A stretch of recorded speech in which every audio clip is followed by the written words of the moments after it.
Well, hello and welcome to the Old Classic Car channel, and today's classic brochure review is for the Austin 8 and the Austin 10 van of 1939 onwards. Now I've actually got one brochure and one flyer, so I'll have a quick flick through both of them in a moment.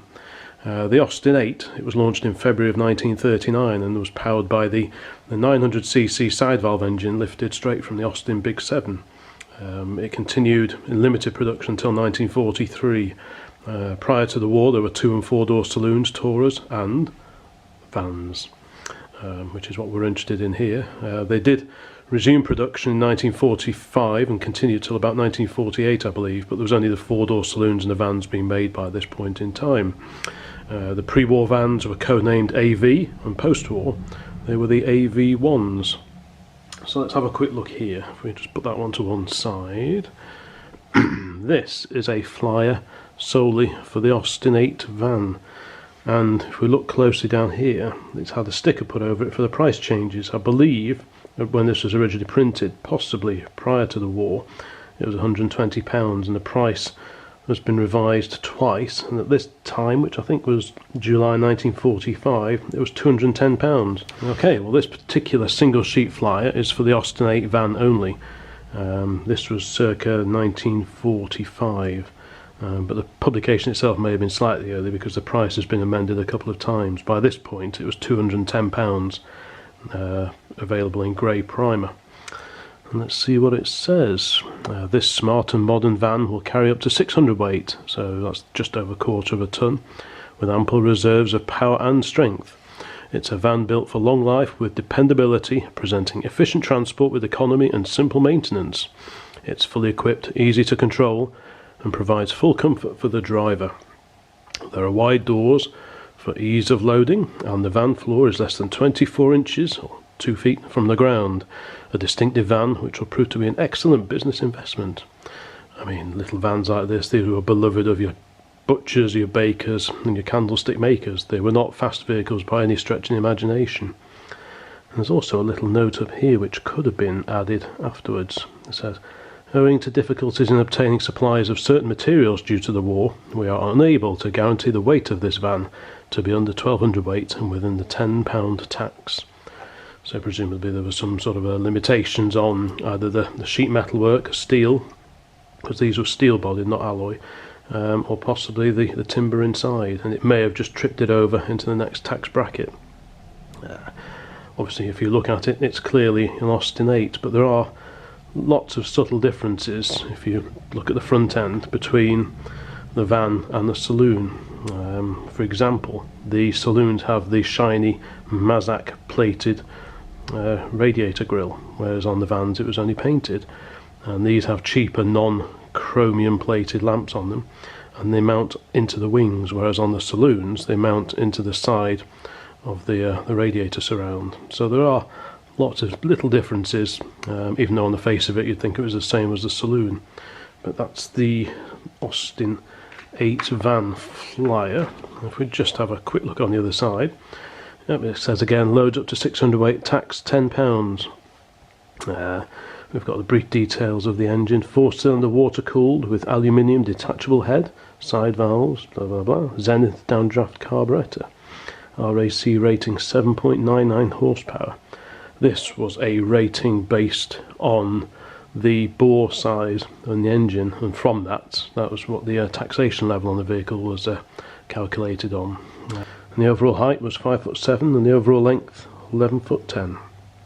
So this flyer, produced obviously by the Austin Motor Company at Longbridge, just only covers the Austin 8 van, which is a lovely little thing. They're quite rare now. They're quite hard to find these in any condition, and good ones are few and far between.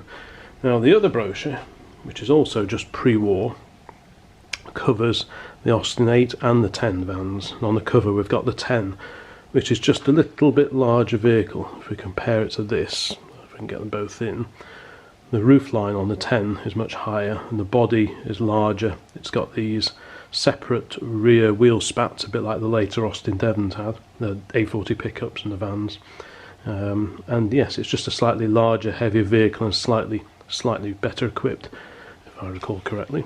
So let's just have a quick look in here.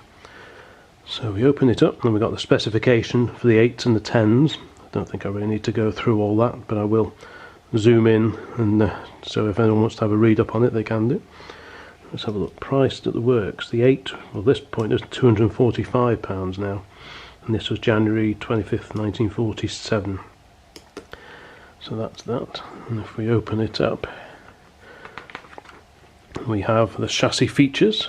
Notable chassis features on the 8 and 10 vans include improved lubrication for the main and big end bearings, increased oil feed to the timing chain, blah blah blah, mechanical petrol pump and downdraft carburetor. What else have we got here? Anything that leaps out? Probably not. Additional chassis features on the 10: counterbalance crankshaft for smooth running, additional vacuum control for the ignition timing, direction indicators, and separate head and side lamps. So it was the 10 compared to the 8 was just slightly better equipped. And we've got various photographs here of the front axle. The sturdy front axle and long semi-elliptic springs controlled by double-acting hydraulic shock absorbers are shown in this illustration of the 10. So that's the Austin 10 in particular. And we've got the rear axle, various other parts here, and then we've got a cutaway view of the engine, the Austin 10 engine, this one. The 10 engine and gearbox reveals clean, straightforward and substantial design. The side valves are operated by barrel type tappets with a gear pump feeds oil and the pressure to all main, big end and camshaft bearings. So that's that. And then it folds out and becomes a super little brochure poster, which I will try and cover as best as I can. I'll probably photograph that separately. Let's see what it says down here. Austin for dependability and economy. An efficient delivery service is an integral part of a successful trade or business, and delivery efficiency demands speed, dependability and economy. The Austin 8 and 10 delivery vans, with 6 and 10 hundredweight payloads respectively, fulfill these exacting requirements. Dependability and economy are assured by sound design and production and the use of best quality materials. Each van is powered with a 4-cylinder side valve engine combining ample power with easy starting and smooth running. Other chassis features of note include the synchromesh gearbox, 3/4 floating rear axle, girling brakes and variable ratio cam gear steering, giving easy manoeuvrability on full lock, a feature of special importance for a delivery van. Easy reach controls and excellent driving visibility ensure safe handling, while wide opening rear doors give immediate and unrestricted access to the van interior. In addition, both vans have a distinctive appearance, making them a valuable running advertisement for any up-to-date business. I mean, the colours of this brochure are just lovely, you know, the artwork and everything. The 10, the sign writing on the 10 is for New 10, the prompt service, and then there's an 8 related piece of sign writing on the 8 van.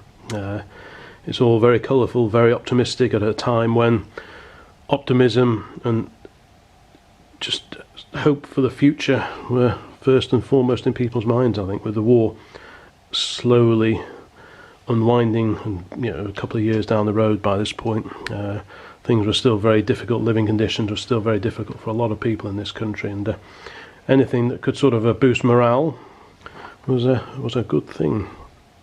So let's just have a look back here. So there's the specification again, and finally on the rear cover, a photograph of the rear. I think that's a 10. Wide doors for easy loading, and then we've got the dimensions of both the 8 and the 10 together. So overall, these were good little vans. They were sort of rivals to the Fordson 500 weight van of the same sort of era, but as with most light commercials, they don't survive well, they don't last well, they get hammered, and probably the normal life of one of these vans would be probably 10 years, something like that, by which time a lot of them were looking pretty second hand, which is why so few of these small vans and other commercial vehicles survive at all. So hopefully that was of interest anyway, and like I say, if you're interested in the Austin 8s or the Austin 10s, please pop a comment below the video, and if you like looking at some of these early brochures as I do, please think about subscribing to the channel and see what's already been uploaded. So thanks for watching, and goodbye.